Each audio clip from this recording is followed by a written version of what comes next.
Very very welcome to all साथियों। Exam fighter number 1 पे आप सभी का हार्दिक स्वागत है। जेपीएससी पीटी जीएस पेपर 1 के क्लासेस में स्वागत है। और पेपर नंबर 1 में आज हम लोग फर्स्ट क्लास करेंगे। क्लास नंबर 1 है हमारा इंडियन पॉलिटी का। तो इंडियन पॉलिटी को हम लोग स्टार्ट करने वाले हैं। ये इंडियन पॉलिटी का क्लास नंबर 1 है। और क्लास नंबर 1 में हम लोग देखेंगे भारत का संवैधानिक विकास। भारत में जो कॉन्स्टिट्यूशन का निर्माण हुआ, संविधान का निर्माण हुआ, तो इसके लिए किस प्रकार स्टेप बाय स्टेप आगे प्रक्रियाएं बढ़ी है और एक दिन आकर एक ऐसा संविधान बनता है जो सिर्फ भारत में ही वृहत नहीं है, पूरे विश्व का सबसे बड़ा लिखित संविधान है। और आज इसी के दम पर, इसी संविधान के दम पर भारत विश्व का सबसे बड़ा लोकतांत्रिक देश है। तो इसका क्रोनोलॉजी को देखेंगे स्टार्टिंग से लेकर। और आप सभी अवगत हैं कि भारत में अंग्रेजी शासन के दौरान ही एक्ट बनने स्टार्ट हुए।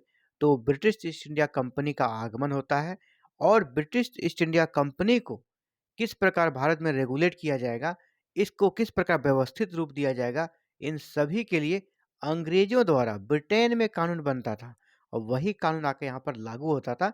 तो भारतीय संविधान जो बना उस पर इसी का प्रभाव पड़ा है। और उसी कड़ी में बनते बनते भारत को अब क्या हो गया, भारतीयों को एक नियम के अधीन ढाल दिया गया। पहले कोई ऐसा नियम तंत्र हमारे देश में नहीं था। मुगलों के काल में शासक हुआ करते थे, उसके शब्द ही कानून थे, कोई लिखित कानून नहीं हुआ करता था। इस चीज के लिए ये सजा है, इस कानून के लिए इस तरह के नियम है, कुछ नहीं था। राजतंत्र था। अब है क्या, लोकतंत्र आया। लोकतंत्र कैसे आया कि जिस प्रकार कंपनी को लोकतांत्रिक बनाने के लिए ब्रिटिश सरकार ने प्रयास किया, उसी लोकतांत्रिक व्यवस्था में धीरे धीरे यहाँ के भारतीयों को रहने का, एक तरह से कह सकते हैं, ढलने का आदत लगा। और उसी के कड़ी में बनते बनते जब 1947 में हमारा देश आज़ाद हुआ तो बहुत सारे एक्ट बन चुके थे। उस एक्ट को यहाँ पर कह सकते हैं कि लागू कर दिया गया था।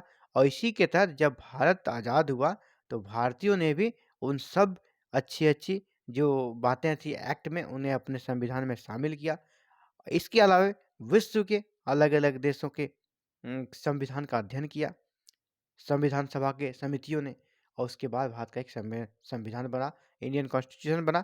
तो हम लोग भारत का संविधान का, भारत जो संवैधानिक इतिहास है भारत का, किस प्रकार संविधान बना, उसके स्टार्टिंग से लेकर प्रेजेंट तक आएंगे। और इसे फिर से हम लोग क्वेश्चन आंसर के फॉर्म में करेंगे। क्वेश्चन आंसर के फॉर्म में इसलिए करेंगे क्योंकि जैसे संवैधानिक इतिहास हमारा चैप्टर है, इस चैप्टर को, पूरा इस चैप्टर का जो नोट्स है, इसे अच्छे से स्टडी करके इसमें कितने प्रश्न बन सकते हैं, एक एक प्रश्न को यहाँ पे मैंने डालने का प्रयास किया है ताकि इससे प्रश्न एक्स्ट्रा बनेगा ही नहीं। जितने प्रश्न मैं दे दिया हूँ भारत के संवैधानिक इतिहास में, फिर उससे प्रश्न बनेंगे नहीं। फिर ऐसे ही आपका संविधान की उद्देशिका मिलेगी, फंडामेंटल राइट्स रहेगा, है ना, फंडामेंटल ड्यूटीज पढ़ेंगे।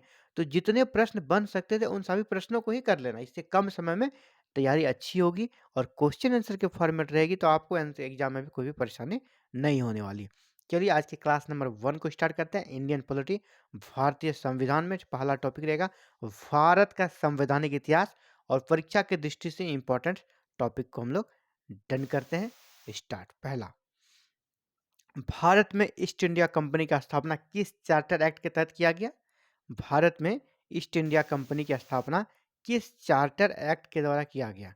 तो ब्रिटिश ईस्ट इंडिया कंपनी की स्थापना कब हुई थी? 1600 ईस्वी में।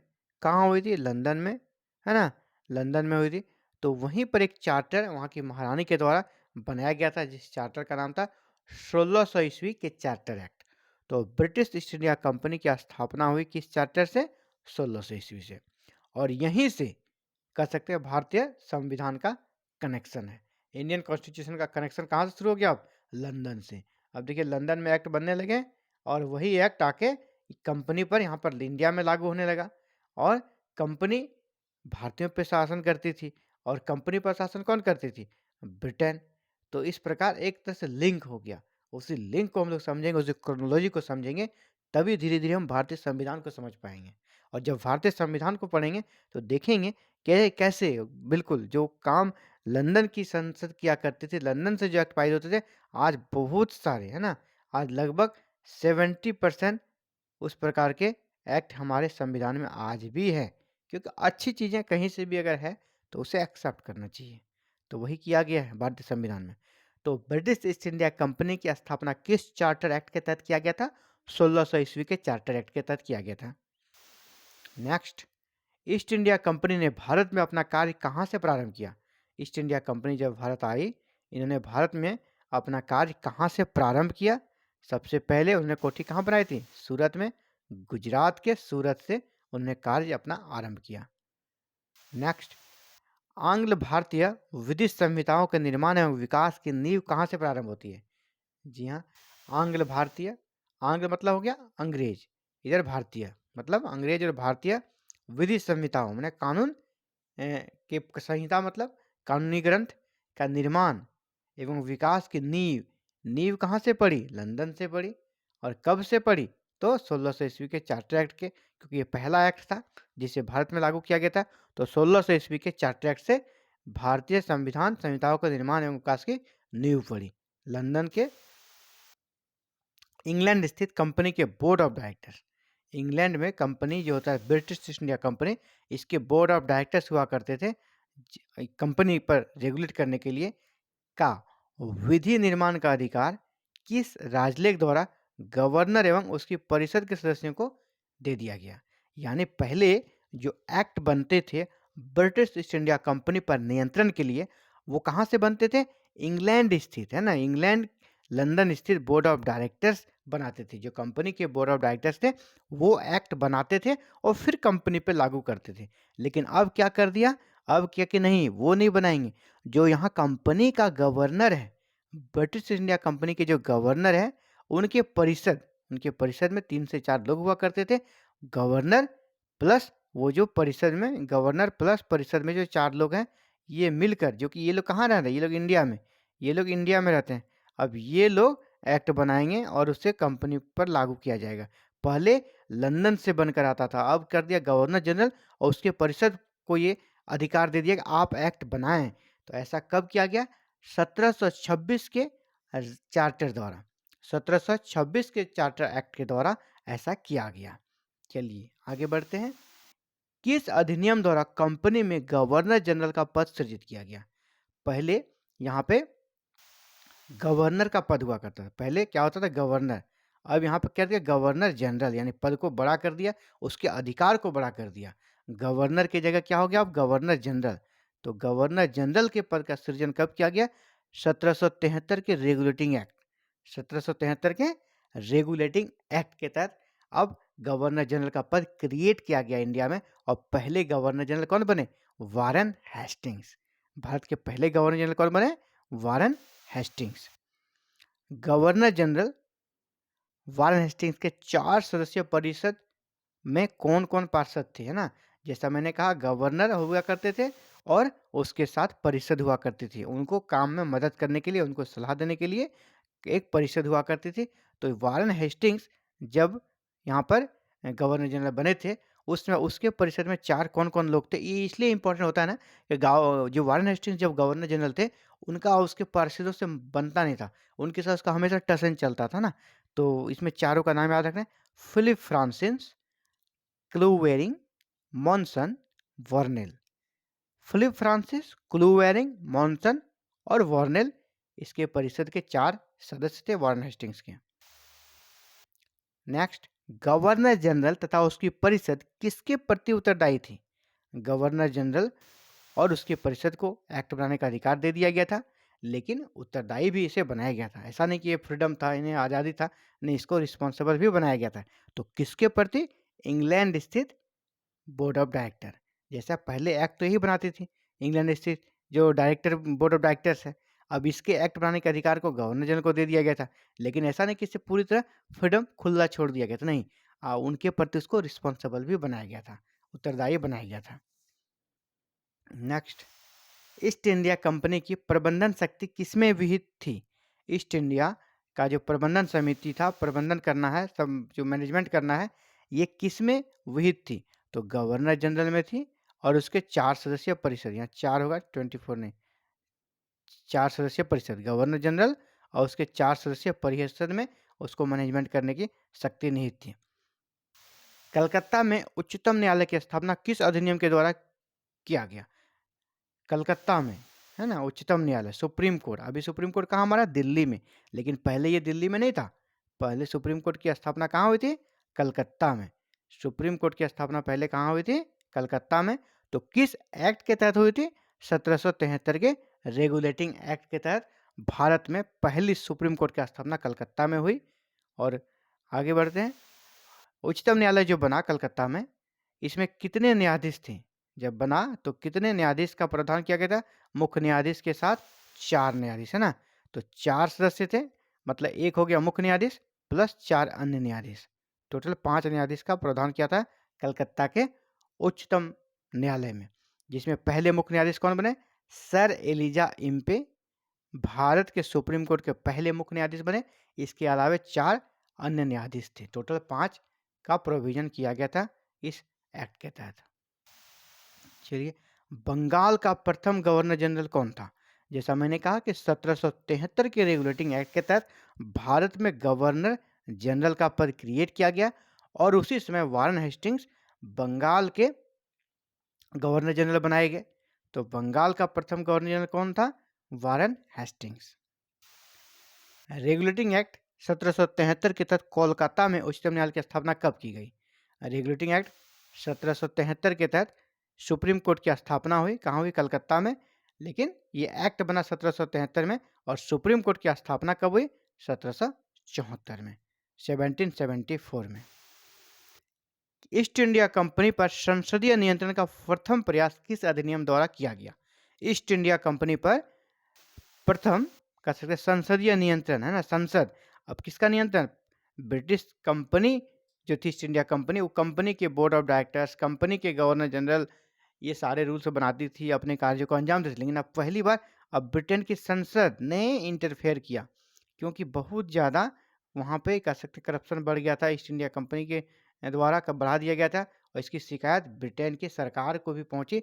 तो सरकार कह सकते सरकार की बदनामी हो रही थी, आपकी कंपनी जाकर वहाँ भारतीयों का शोषण कर रही है और आप लोग बदनाम हो रहे हैं उसके चलते, क्योंकि वो आपसे टैक्स आप उससे लेते हैं और टैक्स लेने के एवज में आपने उसको खुला छोड़ दिया है। वो अपने अनुसार से वहाँ पे लोगों का काफ़ी शोषण कर रही है, भ्रष्टाचार के मामले आ रहे थे, है ना, टैक्स बचाने के मामले आ रहे थे कि सरकार को सूचना नहीं दी जा रही है सही। तो इन सभी चीज़ों के लिए सरकार ने क्या करना? संसदीय नियंत्रण का प्रथम प्रयास।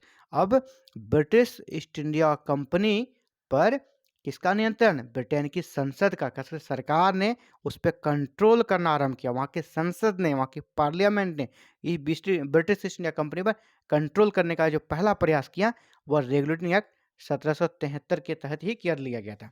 यानी ईस्ट इंडिया कंपनी पर संसदीय नियंत्रण का प्रथम प्रयास किस अधिनियम द्वारा किया गया? तो 1773 के रेगुलेटिंग एक्ट के द्वारा। नेक्स्ट, 1765 को एंग्लो इंडियन इतिहास का युग प्रवर्तक काल किसने कहा? 1765 को एंग्लो इंडियन इतिहास का युग प्रवर्तक काल किसने कहा है? तो इल्बर्ट ने कहा। क्यों? कि इस बार इसी साल इलाहाबाद की संधि हुई थी, जहां पर ब्रिटिश ईस्ट इंडिया कंपनी ने मुगल सम्राट से एक संधि की और एक संधि अवध के नवाब से की और भारत में टैक्स वसूलना प्रारंभ किया और भारत से राजस्व वसूलना प्रारंभ किया और इसी राजस्व से भारत में खरीदारी कर व्यापार करना आरंभ किया। और एक तरह से कह सकते हैं मुनाफा का जो उनका था वो भारत के ही पूंजी से, भारत में ही मुनाफा कमा के उस मुनाफा को ब्रिटेन भेजते थे और एक तरह से भारतीय धन का विदेश में प्रवाह स्टार्ट हो गया। और एक तरह से पहले वो पूंजी लेकर यहाँ आते थे, व्यापार करते थे। अब भारत के राजस्व से ही इलाहाबाद की जो संधि हुई 1765 में, अब यहाँ भारत में से टैक्स वसूलने का अधिकार मिला और वो इसी टैक्स के पैसे से ही भारत में व्यापार करने लगे और मुनाफा कमाने लगे। यानी विदेशों से जो पैसे लाकर वो व्यापार करते थे अपने यहाँ इंडिया में, वो सब बंद हो गया। इसीलिए इल्बर्ट ने इसे युग प्रवर्तक काल कहा है और यही भारतीयों के शोषण का सबसे बड़ा कारण यहाँ से स्टार्ट हो जाता है। किस एक्ट के द्वारा सर्वोच्च न्यायालय की अधिकारिता से गवर्नर जनरल इन काउंसिल को मुक्त कर दिया गया? यानी अब सर्वोच्च न्यायालय तो बना दिया गया, किसी भी कार्य में लगता था भारतीयों को गलत तो सुप्रीम कोर्ट चले जाते थे। तो इसके कारण अब क्या होता, गवर्नर जनरल और उसकी काउंसिल को काम करने में परेशानी हो रही थी। इसको देखते हुए और एक नया एक्ट लाया और कहा कि नहीं, सुप्रीम कोर्ट तो सही आपके इंडिया में है, लेकिन सुप्रीम कोर्ट से कुछ चीज़ों को हटा दिया गया, उसकी अधिकारिता से उसको मुक्त कर दिया गया ताकि मनमानी चल सके, अधिकारिता से मुक्त कर दिया गया। तो 1781 का सेटलमेंट एक्ट के द्वारा क्या किया गया? सुप्रीम कोर्ट के अधिकार से गवर्नर जनरल इन काउंसिल को मुक्त कर दिया गया, यानी उनके वाले मामले अब कोर्ट में नहीं जा पाएंगे, वो कोर्ट से भी बड़े हो गए 1781 के सेटलमेंट एक्ट के द्वारा। नेक्स्ट, सर्वोच्च न्यायालय की राजस्व अधिकारिता को किस एक्ट के द्वारा समाप्त किया गया? यहाँ भी देख लें फिर से एक मामले में छूट लेने के प्रयास। सर्वोच्च न्यायालय के राजस्व अधिकारिता है ना, राजस्व अधिकारिता यानी वो टैक्स वाले मैटर को फिर वो नहीं कर पाएंगे, क्योंकि अगर टैक्स वाले मैटर सुप्रीम कोर्ट करेगी तो फिर इनकी मनमानी चलेगी नहीं। तो इसीलिए धीरे धीरे क्या क्या, पहले गवर्नर जनरल उसकी परिषद के मामले को हटाया सर्वोच्च न्यायालय के अधिकार से, अब क्या कर दिया, राजस्व अधिकारिता वाला मैटर को भी इसको हटा दिया सुप्रीम कोर्ट के अधिकारिता से। यानी सर्वोच्च न्यायालय की राजस्व अधिकारिता को किस एक्ट के द्वारा समाप्त किया गया? ये भी 1781 के सेटलमेंट एक्ट के द्वारा समाप्त कर दिया गया। नेक्स्ट, सर्वप्रथम किस गवर्नर जनरल को तथा किस अधिनियम द्वारा गवर्नर जनरल तथा मुख्य सेनापति दोनों की शक्तियां प्रदान की गई? अब क्या हुआ, सर्वप्रथम किस गवर्नर जनरल को किस अधिनियम द्वारा, किस गवर्नर जनरल को किस अधिनियम द्वारा गवर्नर जनरल तथा मुख्य सेनापति दोनों की शक्तियां प्रदान की गई? पहले हुआ करते थे क्या, गवर्नर जनरल का पद अलग था और सेनापति का पद अलग था, और सेनापति का पद अलग होता था। ये सेना के कार्य को देखते थे, ये एडमिनिस्ट्रेशन को देखते थे। अब एक ऐसे गवर्नर जनरल आए जिन्होंने पहले डिमांड कर दिया, अगर हम इंडिया में गवर्नर जनरल बन के जाएंगे तो मुझे ये दोनों अधिकार चाहिए कि मैं ही मुख्य गवर्नर जनरल बनूंगा और मैं ही मुख्य सेनापति बनूंगा। यानी दोनों ही पद को ऐड कर दिया गया, जोड़ दिया गया एक ही व्यक्ति में, ताकि ज़्यादा तानाशाही किया जा सके। ये तानाशाही प्रवृत्ति के व्यक्ति कौन थे? Lord Cornwallis. लॉर्ड कॉर्नवालिस को ये अधिकार पहली बार मिला, और किस अधिनियम द्वारा? 1786 के अधिनियम द्वारा। और इसी को गवर्नर जनरल बनाने के लिए ही ये एक्ट लाया गया था। सोचिए ये व्यक्ति किस लेवल के थे। इन्होंने यूरोप में जो युद्ध लड़ाइयाँ लड़ी थी, इन्हें अमेरिका में जो क्रांति हुई थी वहाँ पर बहुत महत्वपूर्ण भूमिका निभाई थी, और बहुत अच्छे कह सकते हैं रूलर्स रहे थे। इनकी महत्ता को देखते, इसकी इम्पोर्टेंस को देखते हुए अंग्रेजों को लगा कि नहीं ये भारत में अच्छा कार्य करेगी, इसे ले जाएंगे। लेकिन जब आप कह सकते हैं ना कि अच्छे लोग, अच्छे पावरफुल लोग जब आते हैं तो वो अपने शर्त, अपने कंडीशन पर आते हैं। इन्होंने अपना कंडीशन लगाया कि नहीं, मैं ऐसे गवर्नर जनरल बनना पसंद नहीं करूँगा जिसके पास अधिकार ही कम हो, मुझे अधिकार ज़्यादा चाहिए, तभी मैं जाऊँगा। तो इसके लिए स्पेशल एक्ट पारित हुआ 1786 का एक्ट, और इसको गवर्नर जनरल तो बनाया ही, साथ में मुख्य सेनापति का भी प्रभार दे दिया गया। दोनों कार्य एक ही व्यक्ति में निहित कर दिया गया, यानी गवर्नर जनरल अब और भी ज़्यादा पावरफुल हो गया। नेक्स्ट, किस अधिनियम द्वारा कंपनी के व्यापारिक और राजनीतिक कार्यों को एक दूसरे से पृथक कर दिया गया? कंपनी का व्यापारिक कार्य अलग और राजनीतिक कार्य अलग, एक दूसरे से अलग कर दिया गया पिट्स इंडिया एक्ट 1784 के द्वारा। पिट्स इंडिया एक्ट 1784 के द्वारा एक दूसरे के व्यापारिक और राजनीतिक कार्य को अलग कर दिया गया। नेक्स्ट, कंपनी के कर्मचारियों पर उपहार लेने पर प्रतिबंध कब लगा दिया गया?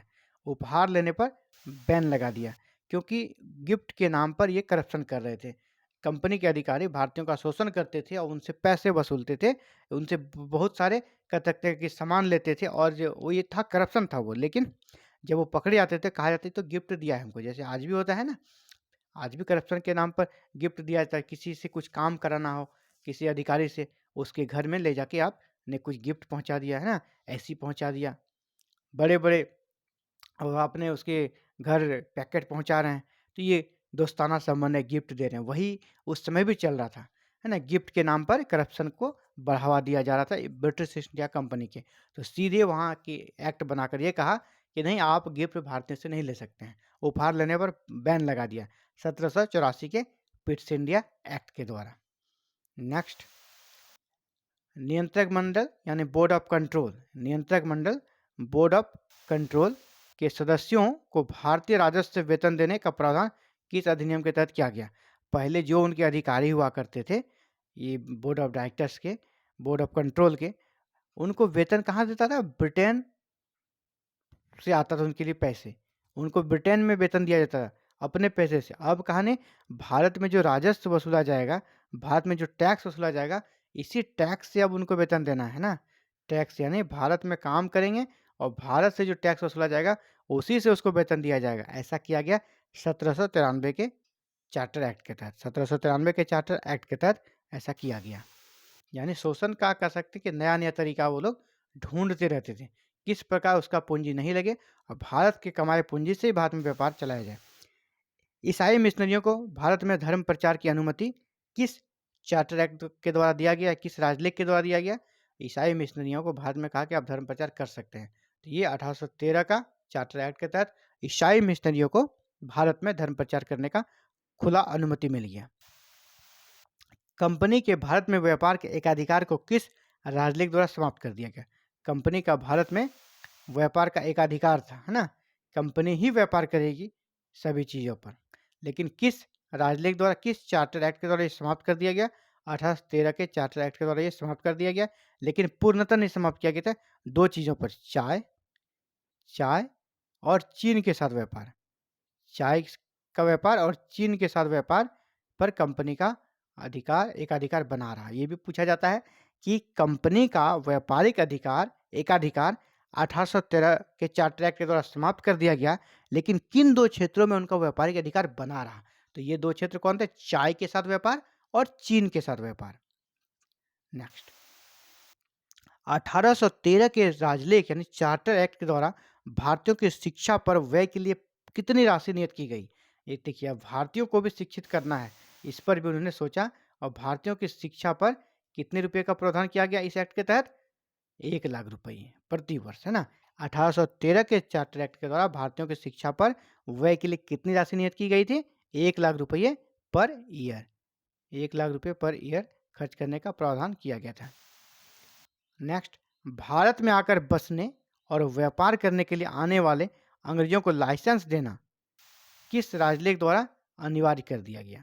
यानी अब ये कह सकते हैं कि ब्रिटिश ईस्ट इंडिया कंपनी आई थी यहाँ पे, है ना, ब्रिटिश ईस्ट इंडिया कंपनी यहाँ पर आई थी, एक कंपनी यहाँ पे रूल्स कर रही थी। अब इस एक्ट के द्वारा क्या किया गया कि कोई दूसरे बिजनेसमैन भी आ सकते हैं और यहाँ पर लाइसेंस लेके अपना बिजनेस कर सकते हैं। यानी इस ब्रिटिश ईस्ट इंडिया कंपनी के मोनोपोली को ख़त्म करने के लिए और भारत में शोषण करने के लिए एक कंपनी की जगह बहुत सारी कंपनियों को छोड़ दिया गया। तो यानी कोई भी पूंजीपति आ सकता था, यहाँ लाइसेंस ले सकता था, व्यापार कर सकता था। ऐसा किस एक्ट किसके तहत हुआ? 1813 के चार्टर एक्ट के तहत। यानी पहले फिर से एक बार देख लें, भारत में आकर बसने, यहाँ रह सकते हैं, व्यापार करने के लिए आने वाले अंग्रेजों को लाइसेंस लेना किस राजलेख द्वारा अनिवार्य कर दिया गया? 1813 के चार्टर एक्ट के द्वारा। क्या आप आइए, लाइसेंस लीजिए, अपना काम कीजिए, कोई दिक्कत नहीं है। किस अधिनियम द्वारा गवर्नर जनरल के सदस्यों की संख्या 4 से 3 कर दी गई, जिसमें एक प्रांत का मुख्य सेनापति होना अनिवार्य था? पहले कितने थे? गवर्नर जनरल थे प्लस 4 उसके परिषद में सदस्य थे। अब क्या कर दिया? 1 प्लस 3, और 3 में भी एक ऐसे व्यक्ति होना चाहिए जो किसी प्रांत का मुख्य सेनापति है। तो ये किया गया 1784 के पिट्स इंडिया एक्ट के तहत, ऐसा किया गया। तो भारत के संवैधानिक इतिहास में आज साथियों इतना ही। मिलते हैं कल एक नए क्लासेस में, और इंडियन पॉलिटी का क्लास अभी चलेगा। इंडियन हिस्ट्री हम लोग अभी स्टॉप करेंगे, फिर से इंडियन हिस्ट्री को करेंगे, तो क्योंकि हमें बैलेंस लेके चलना है ना, सारे सब्जेक्ट को धीरे धीरे स्टार्ट करके सबको एक लेवल पे ले जाके रखना है, ताकि इंटायर सिलेबस आपका कंप्लीट हो सके। और साथ ही आप भी चाहते हैं JFSC PT GS paper 1 and paper 2 की कंप्लीट तैयारी करें, तो हमारे साथ जुड़कर आप प्रिपरेशन कर सकते हैं बिल्कुल फ्री, विदाउट एनी फी, जीरो फी में आप पीटी की कंप्लीट तैयारी करें, और पीटी में आप निश्चित सफल होंगे, इसकी पूरी गारंटी है। तो पेपर 1 की क्लासेस आपको मिल जाएगी एवरी मॉर्निंग, पेपर 1 की क्लासेस एवरी मॉर्निंग 7 AM को, और पेपर 2 की क्लास एवरी मॉर्निंग आपको मिल जाएगी 8 AM को। इसके लिए आपको क्या करना है? फीस तो लगना नहीं है, चैनल को सब्सक्राइब कर लेना है, बेल आइकन को प्रेस करके ऑल बटन को क्लिक कर लेना है, ताकि क्लासेस के वीडियो 7 AM और 8 AM को अपलोड होते ही आप तक नोटिफिकेशन जाए, आप क्लासेस को देख सके। Thank you very very much for watching this video and connecting with exam fighter number 1।